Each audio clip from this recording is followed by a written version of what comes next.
Hello hi అండి, అందరూ ఎలా ఉన్నారు? ఈ వీడియోలో ఈపీఎఫ్ ఖాతాదారులకి ఒక ముఖ్యమైన విషయాన్ని నేను చెప్పబోతున్నానండి. వీడియోకి వెళ్ళే ముందు ఇలాంటి విషయాలు మీరు మరింత తెలుసుకోవడం కింద సబ్స్క్రైబ్ బటన్ ఉంది, దాన్ని ట్యాప్ చేసి మనం సబ్స్క్రైబ్ చేసి పక్కన ఉన్న బెల్ బటన్ని యాడ్ చేయండి. అండ్ అంతే కాకుండా లైక్ చేసి మన ఛానల్ సపోర్ట్ చేయండి. ఇక టాపిక్ని స్టార్ట్ చేస్తే కనుక కొంతమంది కామెంట్ సెక్షన్లో ఒక విషయాన్ని అయితే అడిగారు అనమాట, ఈ యొక్క పీఎఫ్ ట్రాన్స్ఫర్ క్లెయిమ్ మీద. ఓకేనా, సో మేము న్యూస్ చూసామండి. మనకేంటంటే ఈ యొక్క ఏప్రిల్ 1వ తారీఖు నుంచి కొత్త రూల్, పీఎఫ్ ట్రాన్స్ఫర్ గురించి కొత్త రూల్ వస్తుంది కదండి, దాని గురించి ఒక వీడియో చేయండి అని చెప్పేసి అడిగారండి. అయితే నేను కూడా చూశాను అనమాట, అసలు ఏంటి ట్రాన్స్ఫర్ సంబంధించిన కొత్త అప్డేటు ఏంటని చెప్పేసి నేను వెతికాను. సో ఇక్కడ న్యూస్లో చూడొచ్చు అనమాట. ఓకేనా, కొన్ని మాధ్యమాల ద్వారా. ఓకేనా, సో ఇక్కడ మనకి ఈ యొక్క పిఎఫ్ ట్రాన్స్ఫర్ గురించి కొన్ని విషయాలు అయితే చెప్పారనమాట. అట్లాగే ఇక్కడ మనకి మింటూ అండ్ ఎన్డీటీవీ నుంచి నేను చెక్ చేశాను, చూశాను అనమాట. సో వీళ్ళు ఏమంటారంటే ఇక్కడ పిఎఫ్ క్లెయిమ్ అనేది, అంటే ఈ యొక్క ట్రాన్స్ఫర్ క్లెయిమ్ అనేది, మీరు ఒక కంపెనీలో వర్క్ చేసి వేరే కంపెనీలో జాయిన్ అవుతారు కదా. సో జాయిన్ అయినప్పుడు ఏంటంటే మనము క్లెయిమ్స్ అనేవి మాన్యువల్గా ట్రాన్స్ఫర్ చేసుకోవాలి. ఓకేనా, ఈ విషయం మీకు తెలిసిందే. సో మాన్యువల్గా ఎట్లా ట్రాన్స్ఫర్ చేయాలి అని చెప్పేసి లాస్ట్ వీడియోలో మీకు చెప్పాను. సో సహజంగా మనము ఒక కంపెనీ నుంచి వేరే కంపెనీకి వచ్చినప్పుడు ప్రీవియస్ టు ప్రజెంట్ అకౌంట్లోకి మాన్యువల్గా ట్రాన్స్ఫర్ చేయాలి. బట్ ఇక్కడ వీళ్ళు ఏం చెప్తున్నారంటే, ఇప్పుడు ఈ యొక్క ఏప్రిల్ 1వ తారీఖు నుంచి మీరు మాన్యువల్గా చేయవసరం లేదు, ఆటోమేటిక్గా క్లెయిమ్స్ అనేవి ట్రాన్స్ఫర్ అయిపోతాయి. అంటే మీ పిఎఫ్ ఫండ్ అనేది ప్రస్తుతం ఏదైతే కంపెనీలో చేస్తున్నారో ఆ కంపెనీలోకి ఆటోమేటిక్గా ట్రాన్స్ఫర్ అయిపోతుంది, మీరు అట్లాంటి మాన్యువల్గా చేయాల్సిన పని అయితే లేదు అని చెప్పేసి మనకైతే ఇట్లా మాధ్యమాల ద్వారా రావడం జరిగింది. సో పిఎఫ్ ట్రాన్స్ఫర్ క్లెయిమ్ అనేది ఇక్కడి నుంచి మీరు మాన్యువల్గా చేయక్కర్లేదు, ఆటోమేటిక్గా మీకు ఎన్ని కంపెనీలు ఉన్నా కానివ్వండి, ఎన్ని కంపెనీలు వర్క్ చేసినా మీకు ఆటోమేటిక్గా ఎవరి సహాయం లేకుండా మీ ప్రజెంట్ కంపెనీ ఏదైతే ఉందో అందులోకి ఆ డబ్బు అంతా వచ్చేస్తుంది, అది కూడా ఆటోమేటిక్గా అని చెప్పేసి. ఓకేనా, సో ఇట్లా మనకేంటంటే ఈ మాధ్యమాల ద్వారా చెప్పడం జరిగింది. ఓకే, అయితే ఈపీఎఫ్ ఎక్కడ కూడా అఫీషియల్గా దీని గురించి చెప్పలేదు. ఓకేనా, అసలు ఈ యొక్క ఆటోమేటిక్ క్లెయిమ్ ఇంటియేటర్ అనేది ఇంతకుముందే ఉంది, ఎప్పటి నుంచో ఉంది. ఓకే, సో నేను ఇక్కడ మీకు చూపిస్తాను. సో మీరు ఇక్కడ చెక్ చేసుకోవచ్చు. మన డాష్బోర్డ్ ఓపెన్ చేసి మనం ఆన్లైన్ సర్వీస్లో క్లిక్ చేసి మనము ట్రాక్ క్లెయిమ్ స్టేటస్ని క్లిక్ చేసామనుకోండి, మీరు చివర చూడొచ్చు అనమాట, స్టాప్ ఆటో ఇంటియేటెడ్ క్లెయిమ్ కేసెస్ అని చెప్పేసి. ఎప్పుడో చెప్పాను మీకు దీని గురించి.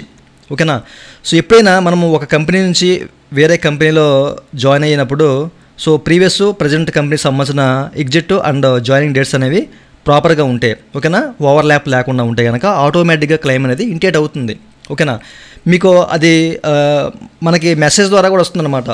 ఓకేనా, మన ఫోన్కి మెసేజ్ వస్తుంది, ఇట్లా మేము క్లెయిమ్ అనేది ఆటో ఇంటియేట్ చేసాము, అది మీకు ఓకే అనుకుంటే మీరు అక్కడ మీ అభ్యంతరాన్ని తెలపండి, ఓకే అని చెప్పేసి అభ్యంతరాన్ని తెలపండి, లేకపోతే దాన్ని ఆపేసుకోండి అని చెప్పేసి మనకి ఒక మెసేజ్ వస్తుందన్నమాట. ఆ మెసేజ్ వచ్చే టైంలో మనం చూసుకున్నాం అనుకోండి, అది కూడా మనకు 10 days ఉంటుంది, 10 days టైం ఇస్తారన్నమాట. ఓకేనా, ఎప్పుడైతే మనము వేరే కంపెనీలోకి వెళ్ళి జాయిన్ అయ్యి, సో అక్కడ మనకు ఒక ఎస్టాబ్లిష్మెంట్ ఐడి జనరేట్ అవుతుందో, సో అప్పుడు మనకి ఏంటంటే ఆటోమేటిక్గా క్లెయిమ్ అనేది ట్రాన్స్ఫర్ అవ్వడానికి ఛాన్స్ ఉంటుందన్నమాట. వీళ్ళు క్లెయిమ్స్ అనేవి ఇట్లా ఆటో ఇంటియేట్ చేస్తారన్నమాట ఈపీఎఫ్ వాళ్ళు. ఓకేనా, సో దాన్ని మనం ఆపుకునే ఛాన్స్ ఉంటుంది, ఒక 10 days టైం ఇస్తారు, వద్దనుకుంటే ఆపేయవచ్చు. ఓకేనా, లేదనుకుంటే ప్రొసీడ్ అవ్వచ్చు. సో ఈ విషయాన్ని మీరు గమనించాలి. ఓకే, ఇది ఎప్పటి నుంచో ఉందో మనకి, బట్ ఇప్పుడు మనకి ఏంటంటే వీళ్ళు మాధ్యమాల ద్వారా న్యూస్ అయితే వస్తుంది. బట్ ఇప్పుడు ఏంటంటే మీకు ఇట్లా ఆటోమేటిక్గా క్లెయిమ్ అనేది ట్రాన్స్ఫర్ అయిపోతుంది. పిఎఫ్ అంటే లాస్ట్ కంపెనీస్ ఏవైతే ఉన్నాయో అవన్నీ కూడా ప్రస్తుత కంపెనీలోకి ఆటోమేటిక్గా అయిపోతాయి, ఇక్కడ నుంచి మీరు ఏం చేయక్కర్లేదు అని చెప్పేసి. అయితే దీని గురించి ఈపీఎఫ్ ఎక్కడ కూడా అధికారికంగా ప్రకటించలేదు. ఏదైనా అధికారికంగా ప్రకటిస్తే మన ఛానల్లో ప్రచురించడం జరుగుతుంది, ఈ విషయాన్ని మీరు గమనించాలి. ఓకేనా, ఏదో ఒక వీడియో చేస్తాను దీని గురించి. మనకి ఏ విధమైన సర్క్యులర్ రాలేదు, ఎక్కడ కూడా చెప్పలేదు. ఓకే, అయితే ఈ యొక్క ఆటోమేటిక్ క్లెయిమ్ ట్రాన్స్ఫర్ అనేది అసలు ఎలా జరుగుతుంది ఏంటి అనేది అదే ఒకవేళ నిజం అని చెప్పేసి అనుకుందాం. సో నిజం అనుకుంటే కనుక అసలు ఎట్లా, చాలామందికి ఏంటంటే ఓవర్లాప్ ఇష్యూ ఉంటుందన్నమాట. ఓకేనా, అక్కడ ఎగ్జిట్ డేటు ఇక్కడ జాయినింగ్ డేట్ అనేవి మిస్ మ్యాచ్ అవుతాయి, అంటే ఓవర్లాప్ ఇష్యూ ఉంటుందన్నమాట.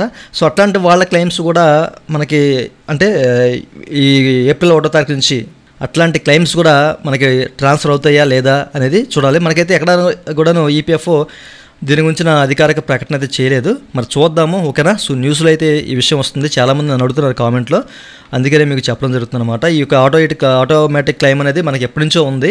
ఓకేనా, మీరు ఇక్కడ చూశారు కదా, ఎప్పటి నుంచో ఉంది. బట్ మరి ఇది ఏంటి అనేది చూడాలి. ఓకేనా, కొంతకాలం వేచి చూస్తే కానీ తెలియదు ఈ న్యూస్ నిజమా అబద్ధమా అనేది. ఓకేనా, సో మనకి ఈపీఎఫ్ నుంచి అధికారికంగా ప్రకటన వస్తుంది. ఒకవేళ ఓకే నిజమే అనుకుంటే కనుక ఓవర్లాప్ ఇష్యూ ఉన్న వాళ్ళ పరిస్థితి కూడా ఏంటి అనే విషయం కూడా చెప్తారు కదా. ఓకేనా, ఎందుకంటే మిస్ మ్యాచ్ అవుతాయి చాలామంది జాయినింగ్ ఎగ్జిట్ డేట్ అనేవి. సో అట్లాంటి క్లెయిమ్స్ కూడా ఆటోమేటిక్గా అయిపోతాయా లేదా అనే విషయం కూడా మరి తెలియాలి. ఓకేనా, వెయిట్ చేసి చూద్దాము. సో ఈ విషయం గురించి ఎట్లాంటి అప్డేట్ వచ్చినా మీకు తెలియపరుస్తాను. ప్రస్తుతానికైతే న్యూస్లో వస్తుంది, చాలామంది అడుగుతున్నారు కాబట్టి ఈ విషయం నేను చెప్తున్నాను, నేను కూడా చూశాను కాబట్టి. ఓకేనా, చూశారు కదా. మనకేంటంటే మీకు ఏవైనా మెంబర్ ఐడీస్ ఉంటే కనుక ఆ మెంబర్ ఐడీస్ అన్నీ కూడాను సో ఎట్లా మనం ట్రాన్స్ఫర్ చేయాలి ఏంటని చెప్పేసి లాస్ట్ వీడియోలో మీకు చెప్పాను. కుదిరితే మరలా ఒక వీడియో చేస్తాను, మాన్యువల్గా మనం ఎట్లా ట్రాన్స్ఫర్ పెట్టాలి ఏంటని చెప్పేసి. ఓకేనా, సో చూశారు కదండి. సో మీరు అడిగారు అన్న ఉద్దేశంతో నేను ఈ విషయాన్ని చెప్తున్నాను. ఇంకా మీకు దీని మీద ఏదైనా డౌట్స్ ఉంటే ఈ వీడియో కింద కామెంట్ చేస్తుంది, కామెంట్ చేయండి. ఇదండి వాళ్ళ వీడియో. ఈ వీడియో మీకు నచ్చితే వీడియో కింద లైక్ బటన్ లైక్ చేసి మన ఛానల్ సపోర్ట్ చేయండి. అలాగే ఇలాంటి విషయాలు మీరు మన తెలుసుకోవడం వీడియో కింద సబ్స్క్రైబ్ బటన్ ఉంది, దాన్ని ట్యాప్ చేసి మన సబ్స్క్రైబ్ చేసి పక్కన ఉన్న బెల్ బటన్ యాక్టివేట్ చేయండి. Thank you for watching and జై హింద్.